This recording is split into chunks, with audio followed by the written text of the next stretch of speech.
What's up, everybody? So we're going to get into some theory and writing in how we use the circle of fifths and why I use the fifth of the chord to kind of create a circle of fifth without even knowing what circle fifths are. So we'll get real quick into this. There's a G major scale. G, A, B, C, D. There's the octave. So if you started, I'm going to give you the pattern because I play by patterns and positions. 1 2 4 1 2 4 1 3 4 1 3 4 2 4 1 2 4. Now inside this G major scale, I can create all kinds of things. I can create a B minor arpeggio,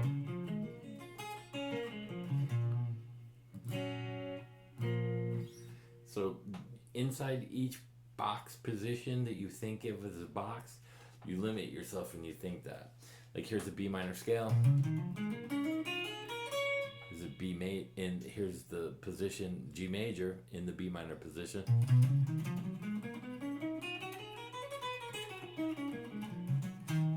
Here's the E minor.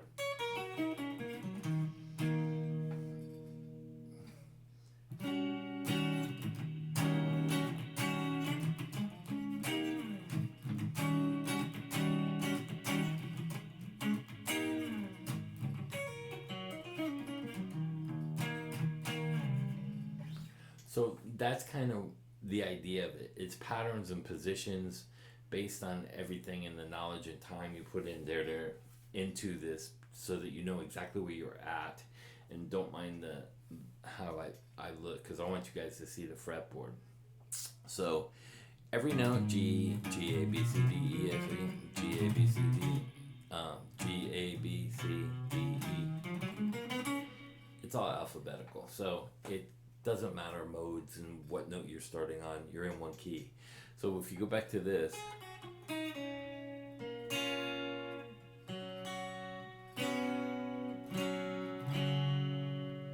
create chords based on the scale. The scales dictate the chord. You hear a 1 3 5 makes up a major chord or a minor chord.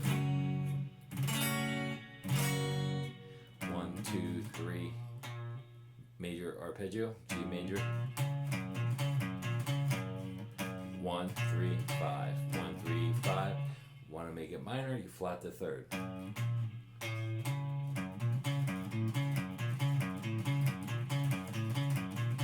Major and minor. That easy. You've been ripped off. So now if you take this major note and you play just power chords, 1 and a 5, a 1, 4, 5 will give you your major tones of chords.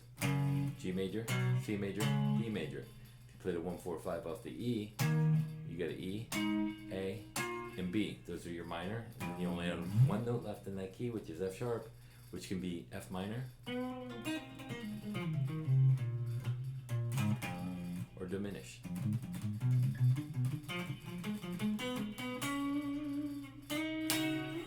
So knowing that, I can go in and out. So modal playing is this. If I take an A, I play A major. Or I could play A sharp major. Or I could play A minor. Or I could play A diminished. Or I could play A whole tone. That's modal playing. Playing every scale with an A note in it and playing it fast. Going in and out of these scales into the different keys over one chord. Dictated by the third. A major. Take that off. A minor. So that's it. So now here's the cool thing about it. You're in G. There's a B minor arpeggio. So I take this B minor position because I just played a B minor arpeggio. So here I am playing a G major chord.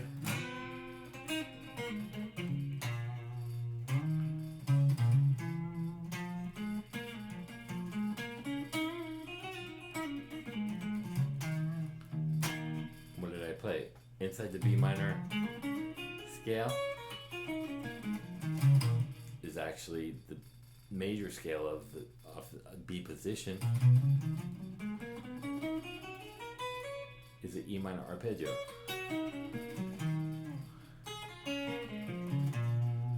And it's the same exact shape.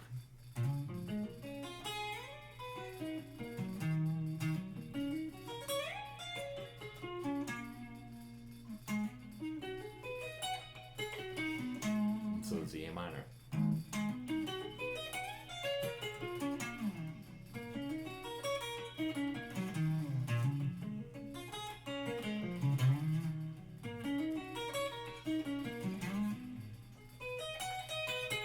See how that works? So if I'm playing a G and I play a B minor, let's say I go into the F sharp and I end on that B, it sets me up for the next G and E are relative, major and minor.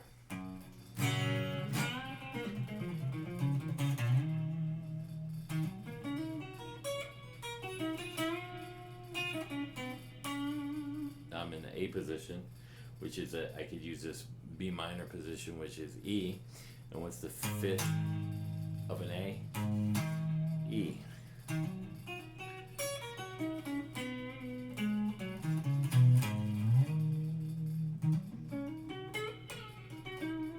Now I'm back into A. This is how I solo to make everything sound really melodic. It's how I write. It's how I go on with everything. So now, writing heavy metal or 80s kind of hooky stuff is a little more tricky. Now, if I'm writing pop songs, I might come up with 2 chords. So I might say, okay, let me use a D and an E, but I'm going to pedal.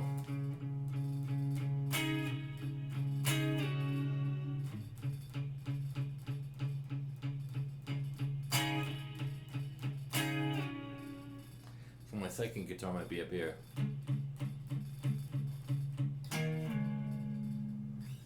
And then I might take something off of a D.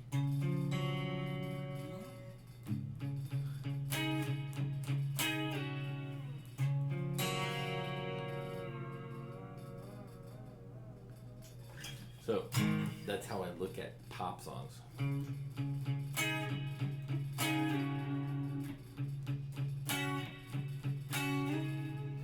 2 chords, 3 chords, and then I turn it around. Now how do I do that? Very easy. I use a second, so you go into G, because we're in G major. What's the second? A, 1, 2. That's a dominant second, which is A. We know that's minor. So I might go and use those 2, but now the dominant second I'll use is turnaround, always the second. But remember, I'm going to work off the 5s. What's the 5 of a G? A D. And what's the 5 of the D? A. And what's the 5 of a E? What's the 5 of a E? B.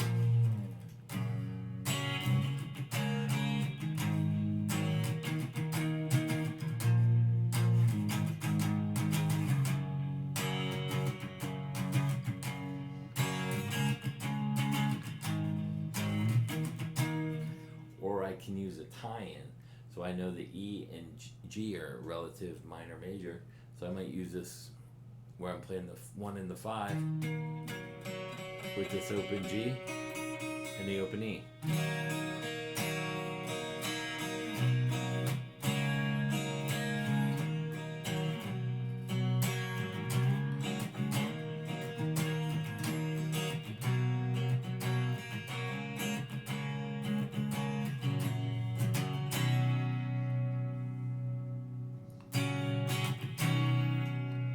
Bridge or break, and I go into my next part.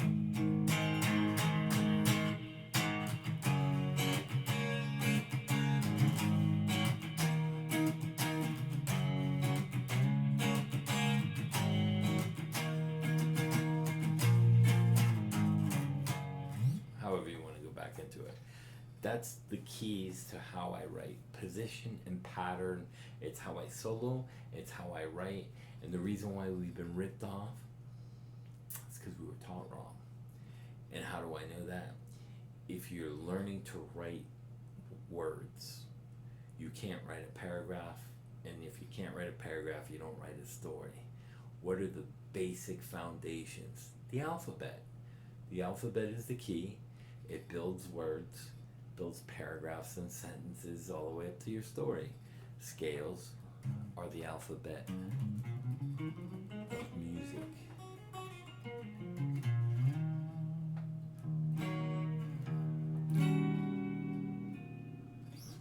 So I hope that makes a lot of sense to you guys.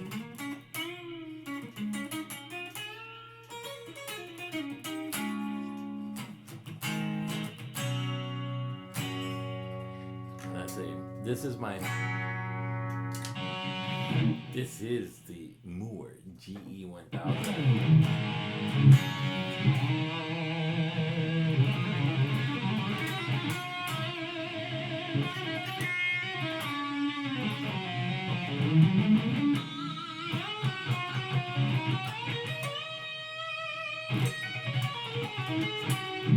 Okay, now see there?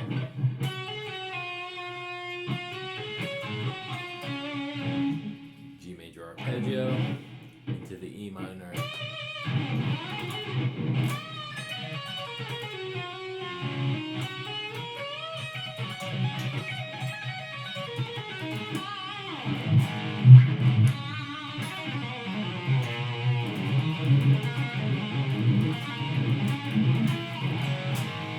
Now, I don't think about it because I've been doing it so long.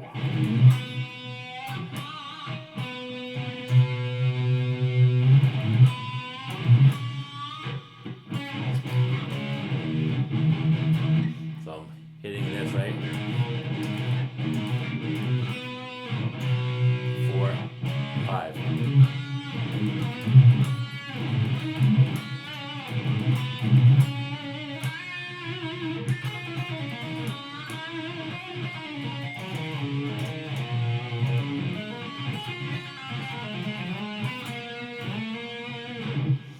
So it kind of works like that. That's the best way I can show you and explain to you what I do and how we were scammed. If you learn all your scales and you go back and you learn all your patterns in your scales, for example, let me go back to the clean.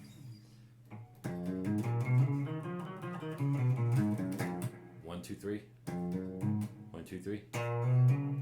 1, 2, 3. 1, 2, 3. 1, 2, 3. 1, 2, 3. And I'm doubling. That kind of stuff. Or seconds.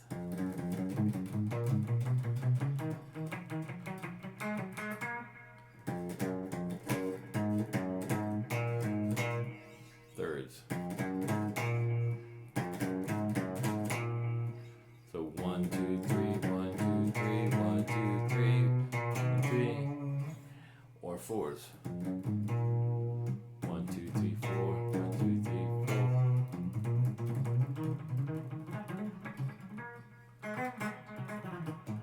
So it's all scales and patterns. It's patterns. Sixes.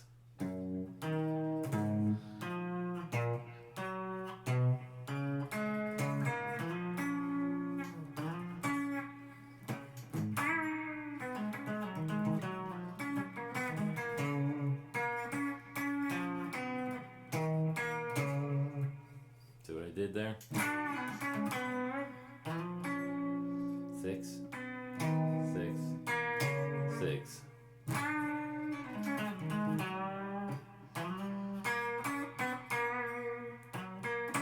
Triad. Triad into a 6. It's all patterns and numbers to me. Positions. B minor. Here's a pattern.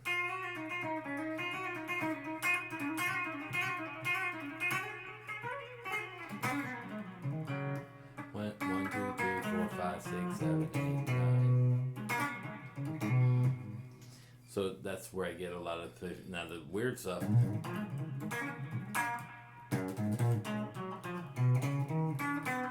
Or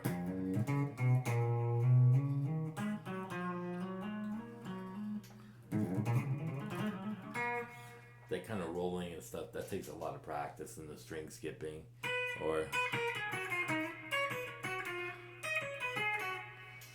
so just the kind of lynchy stuff.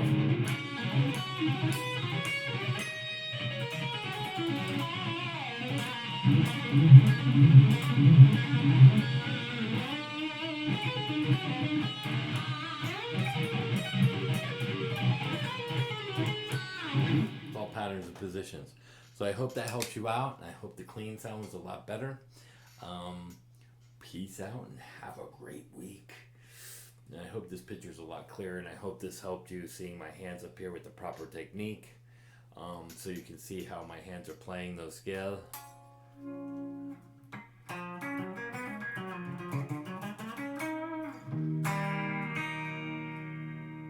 Again, my thumb might come over the top when I get close to over here, or if I'm playing a G, because my reach is higher with the bow.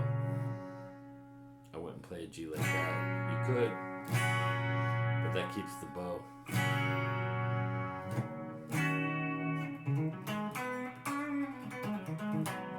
So I can play scales with my finger in any position, really, after you get used to doing it properly.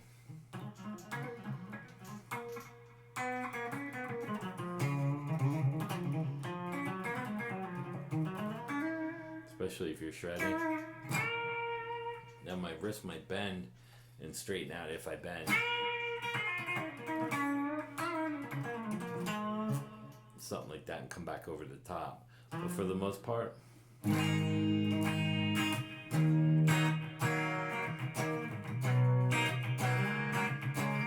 what happens is you can keep this bend, that arch in there. You can keep it in there with your thumb out of the way eventually. Even if I'm playing minor scales. I might lock it here to get that push. And like that. That's the proper way.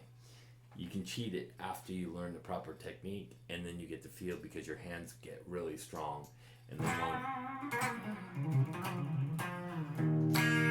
so I hope that helped you out. Peace. And again, thank you to all the veterans this week. It's been an honor and a pleasure to have you guys like and join and enjoy these videos. Without you, I am nothing. Peace.